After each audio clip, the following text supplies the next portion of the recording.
अब जब शक्ति सिंह गोहिल मान लेते हैं ये बात कि राजद बड़ी भाई होगी, और जब अखिलेश सिंह भी ये बात कह देते हैं कि जो राजद तय करेगी उसको मान लेने में कोई दिक्कत नहीं है, तब कहीं ना कहीं एक बड़ा विस्फोट होता है इस पार्टी में।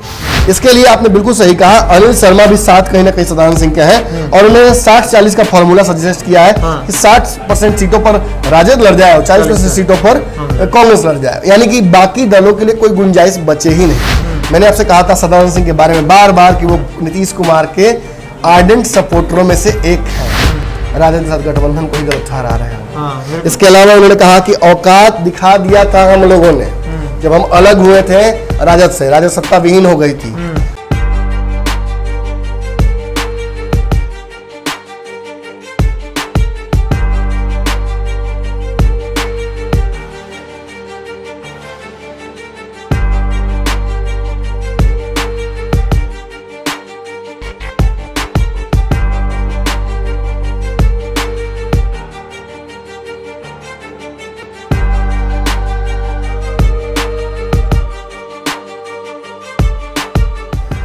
खबरों का बाजार हमेशा गर्म रहता है, इन गर्म बाजारों से हमें मतलब नहीं है। हम खबरों का बाजारीकरण नहीं करना चाहते, हम उन खबरों की तह तक पहुंचना चाहते हैं जिन खबरों की वजह से आपके जीवन पर असर पड़ता है। हम खबरों का पंचनामा करते हैं।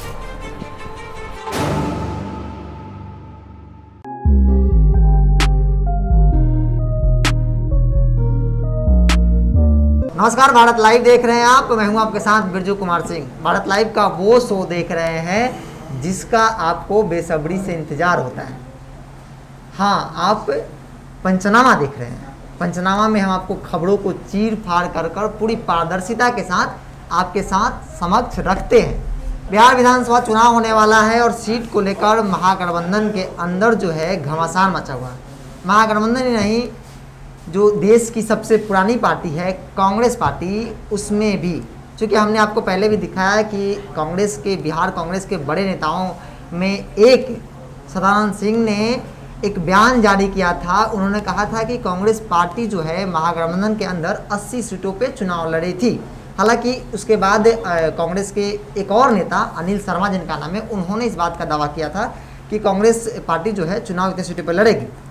उसके बाद शक्ति सिंह गोहिल जो कि बिहार कांग्रेस प्रभारी है, राज्यसभा सांसद है, उन्होंने उनकी बातें को खारिज कर दिया। ट्विटर पर एक वीडियो शेयर किया। उस वीडियो के जरिए उन्होंने उनकी बातों को खारिज कर दिया कि ऐसी कोई सीट शेयरिंग को लेकर कोई बातचीत नहीं हुई है।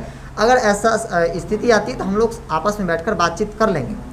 उसके बाद फिर से मोतिहारी में सदानंद सिंह ने एक प्रेस कॉन्फ्रेंस किया। उस प्रेस कॉन्फ्रेंस में उन्होंने कहा कि मेरी बातों से राहुल गांधी को कोई एतराज़ नहीं, तो फिर अन्य लोगों से कोई मतलब नहीं है। हालांकि उन्होंने तेजस्वी यादव को भी टारगेट किया, नाम तो नहीं लिया, लेकिन उन्होंने कहा कि मुगालते में नहीं रहे कि हम अकेले चुनाव जीत लेंगे। उन्होंने 2000 ईस्वी की चुनाव भी याद दिलाई कि किस तरीके से कांग्रेस पार्टी के सहयोग से राबड़ी देवी मुख्यमंत्री बनी थी। इस तमाम मुद्दे पर बातचीत करने के लिए हमारे साथ है, रोज़ आप देखते हैं, नमन मिश्रा, जो कि हमारे संपादक हैं। बड़ी बारीकी से बिहार की राजनीति पर एक नज़र डालेंगे और इस पर बहुत अपनी बातें को पारदर्शिता के साथ रखेंगे। सर, क्या लगता है, चुनाव नज़दीक है, ऐसे में आपस में ही लोग सीट शेयरिंग हो, तमाम तरह की बातों को लेकर उलझे हुए हैं, कैसे चुनाव मैदान में उतरेंगे?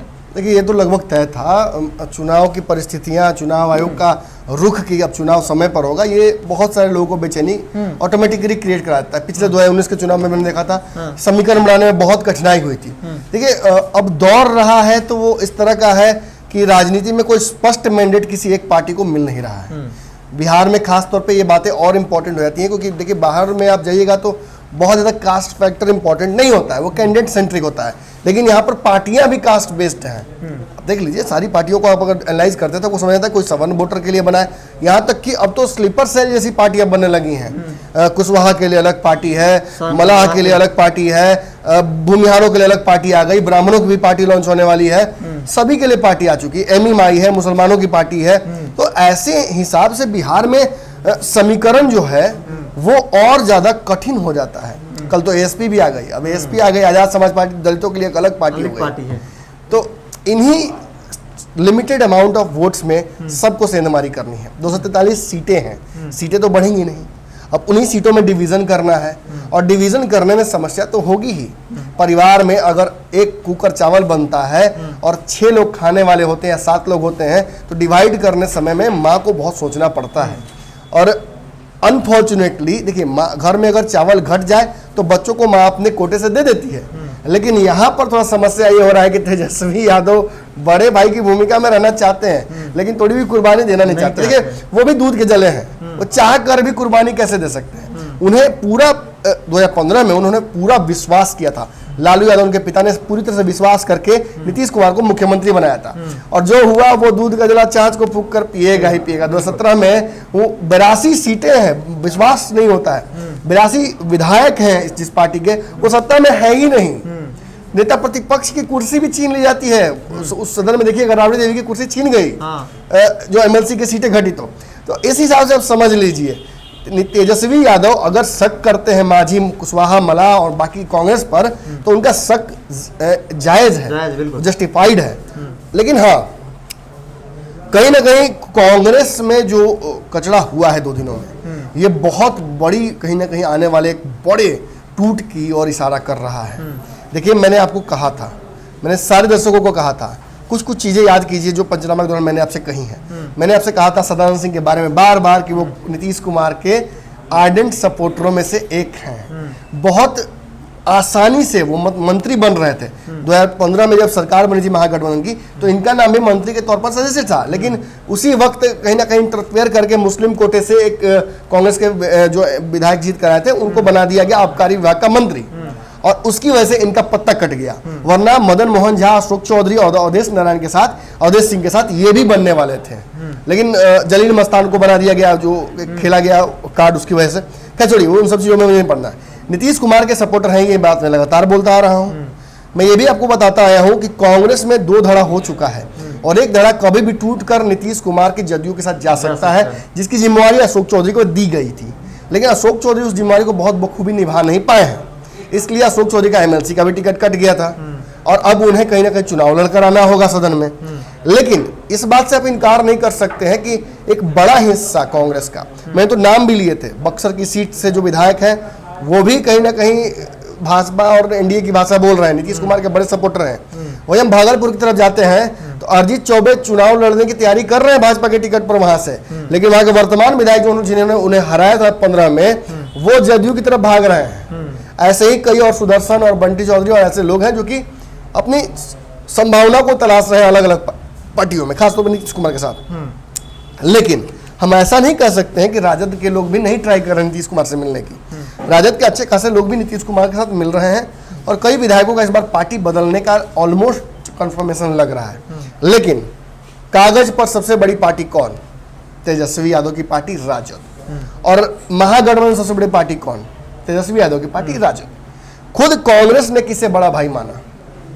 राजद को। अब जब शक्ति सिंह गोहिल मान लेते हैं ये बात कि राजद बड़ी भाई होगी, और जब अखिलेश सिंह भी ये बात कह देते हैं कि जो राजद तय करेगी उसको मान लेने में कोई दिक्कत नहीं है, तब कहीं ना कहीं एक बड़ा विस्फोट होता है इस पार्टी में। विस्फोट इसलिए भी होता है कि कांग्रेस में, मैंने आपको एक पंचनामा के दौरान समझाया था कि कांग्रेस सबसे ज्यादा अगर लड़ाई किसी चीज की होती है तो वो है प्रदेश अध्यक्ष बनने की। सदानंद सिंह बहुत दिनों से सबसे पुराने चावलों में से हैं, कई दिनों से उनका भी नाम चला आ रहा है कि वो भी अध्यक्ष बन सकते हैं। इस बार वो चुनाव नहीं लड़कर अपने बेटे को लड़ाना चाहते थे, या चाहते थे कि दोनों पिता पुत्र चुनाव लड़े, और ये तभी संभव था जब वो प्रदेश अध्यक्ष बन जाते। लेकिन इन परिस्थितियों में उन्हें नहीं बनाया गया, और इसकी वजह से उन्हें दिख रहा है कि मदन मोहन झा के बाद अखिलेश सिंह ऑटोमेटिकली क्वालिफाई कर रहे हैं अपने बयानों से, अपनी जिस तरह से उनकी कार्यशैली से बनाए, तो उसको वो खत्म करने के लिए, नेगेट करने के लिए अपनी बयानबाजियों को ऊपर रख रहे हैं। लेकिन एक बात तो है, सदानंद सिंह सीएलपी लीडर हैं और सारे विधायकों का मॉनिटर हैं कांग्रेस के, तो उस हिसाब से उनकी बात का वजन बहुत बड़ा है। उन्होंने 80 सीटों की डिमांड जब रखी थी तब बहुत बड़ा ये विवाद का मुद्दा नहीं था। सारी 80 सीटें कांग्रेस मांग रही, तो कौन सी बड़ी बात मांग रही है? मांझी ने तो 85 सीटें मांगी थी। प्रेस कॉन्फ्रेंस करके उन्होंने अनाउंसमेंट किया था कि मुझे 85 सीटें चाहिए, मिलेंगी तभी मैं रहूंगा। देखिए, मैंने आपको कल समझाया था कि 30-30 सीटों का डिवीजन कैसे हो सकता है, असंभव सा लग रहा है, लेकिन सभी को 30 सीटें से ज्यादा चाहिए, क्योंकि उनको अपनी आइडेंटिटी बनाए रखना है चुनाव आयोग के सामने। लेकिन जिस तरीके से ये 85 सीटें 80 सीटें बोली गई हैं सदानंद सिंह के द्वारा, ये आइडेंटिटी बचाने के लिए नहीं है, बल्कि ये अपने डोमिनेंस को स्थापित करने के लिए है कि अगर अखिलेश सिंह और प्रभारी बोल रहे हैं कि नहीं राजद ही लीड करेगी, तो ऐसा नहीं होगा। सदानंद सिंह का कहना है कि कांग्रेस को बिहार में लीड करना चाहिए। और आप मानिए ना, देखिए प्रभारी को छोड़ दीजिए और बिहार प्रदेश कांग्रेस कमेटी के कुछ लोगों को छोड़ दीजिए, तो ज्यादातर कार्यकर्ता चाहते हैं कि अकेले लड़ना पड़े तो अकेले लड़े कांग्रेस, लेकिन 80 सीटों पर चुनाव लड़े। इसके लिए आपने बिल्कुल सही कहा, अनिल शर्मा भी साथ कहीं ना कहीं सदानंद सिंह के हैं और उन्होंने 60-40 का फॉर्मूला सजेस्ट किया है कि 60% सीटों पर राजद लड़ जाए और 40% सीटों पर कांग्रेस लड़ जाए, यानी कि बाकी दलों के लिए कोई गुंजाइश बचे ही नहीं। लेकिन आपको पता होगा कि लगातार कहीं ना कहीं मांझी जी के साथ हो या वीआईपी के साथ हो, या सबके साथ कोऑर्डिनेशन स्थापित करने के लिए कांग्रेस के प्रभारी लगातार बेचैन दिख रहे हैं। हालांकि कुछ दिनों पहले जब मांझी जी ने बेरुखी चाय पिला दी थी और बहुत इंटरेस्ट नहीं लिया था उनसे मिलने में, तो उस समय थोड़ा सा उनको लगा कि ये करना शायद गलत हो जाएगा, क्योंकि मांझी जी ऑलरेडी महागठबंधन में अब नहीं है और तेजस्वी यादव से सीधी लड़ाई हो जाएगी अगर जो भी मांझी जी की वकालत करता है। अब देख लें, मुकेश सहनी ने छोड़ दिया मांझी जी को, कुशवाहा ने छोड़ दिया मांझी जी को। कुशवाहा तो खुद कहा जा रहा है कि मांझी तेजस्वी के रॉन्ग बुक में चले गए हैं, तो कहीं ना कहीं वो सन ऑफ मल्लाह का सहारा ले रहे हैं महागठबंधन में री एंट्री के लिए। लेकिन इन सब चीजों को छोड़ते हुए अगर हम कांग्रेस के वर्तमान परिस्थिति पर ध्यान दें, तो कांग्रेस के खास वर्ग को इन सब पार्टियों से मतलब नहीं है। उन्हें लगता है कि अगर तेजस्वी साथ नहीं दे रहे हैं, तेजस्वी अगर नहीं मान रहे हैं बात को, तो हम अपने हिसाब से सीटों पर चुनाव लड़ें और चुनाव में जितनी सीटें हम जीत कर आएंगे, हम तय करेंगे कि हम राजद के साथ जाएंगे। या अब जो परिस्थितियां भाजपा में बन रही हैं, खबर तो ये आ रही है कि भाजपा भी अंदर न चाहती है कि नीतीश कुमार को बाहर कर दे। और ऐसी परिस्थिति में अगर पोस्ट पोल अलायंस अगर तेजस्वी अगर भाजपा या कोई भी अगर पार्टी करनी चाहती है और अगर कहीं उसमें से कांग्रेस अलग हो जाती है और नीतीश अलग हो जाता है, पहले नीतीश मान लीजिए अगर अलग होता है भाजपा से, उस परिस्थिति में कांग्रेस चाहेगी कि वो नीतीश के साथ मिलकर सरकार बना ले और सदानंद सिंह मंत्री भी बन जाए और बाकी लोगों का भी कहीं ना कहीं मन रह जाए। लेकिन ये एक क्या हाइपोथेटिकल सिचुएशन है जो कि चुनाव के बाद आएगा। चुनाव से पहले क्या होगा उस पर डिस्कस कर लेते हैं। चुनाव से पहले सदानंद सिंह ने जो बातें कही हैं उसको सुन लिया जाए, लेकिन उससे पहले हम ये सुन लेते हैं कि डैमेज कंट्रोल गोहिल सिंह ने कैसे किया था। शक्ति सिंह गोहिल ने जब 80 सीटों की मांग रखी थी कहीं ना कहीं सदानंद सिंह ने, तो उसके बाद कहा गया कि बहुत नाराज हो गए हैं राजद के लोग, और राजद के लोगों ने तो ये भी कह दिया कि नीतीश कुमार के आदमी है सदानंद सिंह और कांग्रेस का ही नेता है। हाँ, तेजस्वी ने भी कह दिया था ये बात। और उसके बाद बता दें आपको कि लगातार अपने नेता नाराज होकर चले जा रहे हैं। बार बार कांग्रेस में यही बात आ रही है कि कांग्रेस के नेता आपस में ही नाराजगी दिखा रहे हैं। अब देखिए कहीं ना कहीं सीधे तौर पर शक्ति सिंह गोहिल से एक तरह से बगावत हो गया, क्योंकि शक्ति सिंह गोहिल ने डैमेज कंट्रोल करते हुए क्या कहा था कि जो नेता खुद बड़े नेता बन रहे हैं उनको बाईपास करने, उनको पार्टी को बाईपास करने की जरूरत नहीं है, सब कुछ तय दिल्ली में किया जाएगा, बिहार में कुछ तय नहीं होगा। इसी के अलावा लगातार आपको वीडियो जारी करके जो आपने बात कही कि वीडियो उन्होंने जारी किया और नाम बिना लिए हुए सदानंद सिंह को ही इशारा करते हुए कहा कि कोई बड़ा नेता नहीं है, जो तय किया जाएगा पार्टी की तरफ से उस सबको मानना होगा। और हमारी पार्टी ने 80 सीटों की डिमांड कहीं नहीं रखी है, किसी भी आयाम पर, ना सोशल मीडिया पर, ना टीवी पर, ना कहीं अखबार में, कहीं हमने 80 सीटों की डिमांड नहीं रखी अभी तक। इस हिसाब से ये अनायास है। लेकिन तेजस्वी काफी नाराज हो गए। तेजस्वी यादव ने मांझी की तरह ही कांग्रेस से बेरुखी कर ली थी और इसके पीछे कारण है, कांग्रेस को एहसास हो गया। शक्ति सिंह गोहिल जब आए थे तो वो 2 दिन तक रुकने वाले थे बिहार में, लेकिन देखिए उसी दिन रात को वापस चले गए, मुलाकात तक नहीं हुई तेजस्वी यादव से। ये साबित करता है कि कहीं ना कहीं तेजस्वी चाहते हैं कि सारी परिस्थितियां, सारे लोग जो एनर्जी बहुत ज्यादा उछल कूद कर रहे हैं उनकी ड्रेन हो जाए, जब थक जाए तब उनसे बात करेंगे और तब हो सकता है कि बातें वो सुने भी। ऐसी परिस्थिति में कहीं कांग्रेस नीतीश कुमार की तरफ सिमटती जा रही है। कांग्रेस के पास लिमिटेड अमाउंट ऑफ जो ऑप्शंस है वो बनते जा रहे हैं और इसकी वजह से देखिए नीतीश कुमार के साथ जाने में कोई समस्या नहीं है कांग्रेस को, लेकिन प्रॉब्लम क्या है कि नीतीश कुमार एक हाइपोथेटिकल स्ट्रिंग से लटके हुए हैं। अगर वो भाजपा से अलग होंगे तब तो, क्योंकि नीतीश कुमार अगर भाजपा के साथ रहते हैं तो कांग्रेस की कोई संभावना वहाँ है नहीं, क्योंकि दोनों राष्ट्रीय पार्टियां आप एक दूसरे को केंद्र में चुनाव लड़ रही हैं, उनको एक दूसरे से। लेकिन हाँ, एक बड़ी बात ये साफ तौर पे है कि जैसे ही सदानंद सिंह ने आज बातें कही, जो आपने प्रेस कॉन्फ्रेंस की बात की, और इन बातों के कुछ बिंदुओं पर मैं अगर चर्चा करूं, उन्होंने कहा कि कोई बड़ा नेता बिहार में नहीं है। उन्होंने कहा कि राहुल गांधी सबसे बड़े नेता है। उन्होंने ये भी कहा 2010 में हमसे गलती हुई, 2010 में उन्होंने राबड़ी देवी की सरकार बनवाई थी कांग्रेस ने, उसे सबसे बड़ी गलती उन्होंने करार दे दिया। मतलब राजद के साथ गठबंधन को ही गलत ठहरा रहे हैं। हाँ, बिल्कुल। इसके अलावा उन्होंने कहा कि औकात दिखा दिया था हम लोगों ने जब हम अलग हुए थे राजद से, राजद सत्ता विहीन हो गई थी, हम जब तक साथ थे तब तक सत्ता में आती रही, और जैसे ही हम अलग हुए नीतीश कुमार भारी पड़ गए, भाजपा ने सरकार बना लिया, और फिर 2015 में जब हमारी वापसी हुई सबके के साथ, हमें फिर साथ सत्ता में प्राप्त हो गया। मतलब कांग्रेस उतनी भी कमजोर नहीं जितना कि राजद समझती है। और एक बात उन्होंने जो बड़ी आज कह दी कि कोई मुगालते में न रहे, 80 सीटों पर तो चुनाव हम लड़ेंगे ही लड़ेंगे। ये दावा है, ये कॉन्फिडेंट दावा है कि मैं 80 सीटों पर कांग्रेस को लड़ा रहा हूँ। ना तो मुझे प्रभारी की चिंता है, ना ये सीधी बगावत है, बात समझिए। ये एक ऐसी बात है कि मतलब इस कांग्रेस कोई ये पहली बार नहीं होगी कि कांग्रेस पार्टी के लोगों ने बगावत की और कांग्रेस पार्टी ही टूट गई हो और कांग्रेस ई का निर्माण हो जाता है, कभी किसान कांग्रेस का निर्माण हो जाता है। ये होता रहा है और कांग्रेस पार्टी में एक बड़ा विघटन कभी भी हो सकता है। आप देखिए सचिन पायलट के एक इंसिडेंट को देख लीजिए, आप उससे पहले घटनाओं को देख लीजिए, कई लोगों ने कांग्रेस उड़ाया, अशोक चौधरी कांग्रेस उड़ाए बिहार में, और एक बड़ा टूट हुआ था उसके बाद, सारे एमएलसी को लेकर चले गए थे। तो ऐसी परिस्थिति में सदानंद सिंह अगर विधायक दल के लीडर हैं और अगर विधायकों पर उनका प्रभाव है तो विधायकों की कितनी भी टूट हो सकती है। एक अंदाजा लगाइए आप, ये प्रभारी आते हैं बिहार के नहीं है शक्ति सिंह को, बिहार में इंटरेस्ट जरूर लेते हैं, मैंने देखा है, लेकिन बिहार में उनकी पकड़ कितनी होगी अपने कार्यकर्ताओं के ऊपर, ये कह पाना थोड़ा मुश्किल है। क्योंकि इससे पहले सीपी जोशी थे, सीपी जोशी भी इसी तरह से लगातार वो अपने जो अधिकार है उनका प्रयोग करते थे, लेकिन बहुत ज़्यादा कनेक्ट उनका भी नहीं था कार्यकर्ताओं के साथ। हालांकि उनसे अलग हटकर ये होटलों में नहीं ठहरते, ये सदाकत आश्रम कार्यालय में ही रहते हैं और लोगों से मिलते रहते हैं। लेकिन जो प्रभाव सदानंद सिंह ने बनाया है पार्टी पर इतने दिनों से, वो 1-2 साल में प्रभारी नहीं बना पाएंगे। और आपको मैं बता दूं क्लियर, बिहार कांग्रेस में कई लड़ाइयां हुई हैं, अशोक चौधरी और अखिलेश सिंह की लड़ाई, प्रेमचंद मिश्रा अशोक चौधरी की लड़ाई, और भी कई लोग हैं, मैं नाम भूल रहा हूँ, और भी जितने भी अध्यक्ष बने, चंदन बागसी बने, जहानाबाद के एक विधायक थे, मैं नाम भूल रहा हूँ उनका, यहाँ जाति से आते थे, उन्होंने चुनाव लड़ा था। वो यहाँ तक कहा कि सदाकत आश्रम में गोली तक चल गई थी, उसके चलते लठबाजी हुई थी। इन सब चीज़ों को सदाकत आश्रम देख चुका है। कांग्रेस पार्टी दिखने में बहुत सीधी सादी है, लेकिन यहाँ पर लाठी डंडा सब चले हैं। और आज जिन परिस्थितियों में प्रभारी और सदानंद सिंह आमने सामने हो गए, ये कभी नहीं देखा गया था।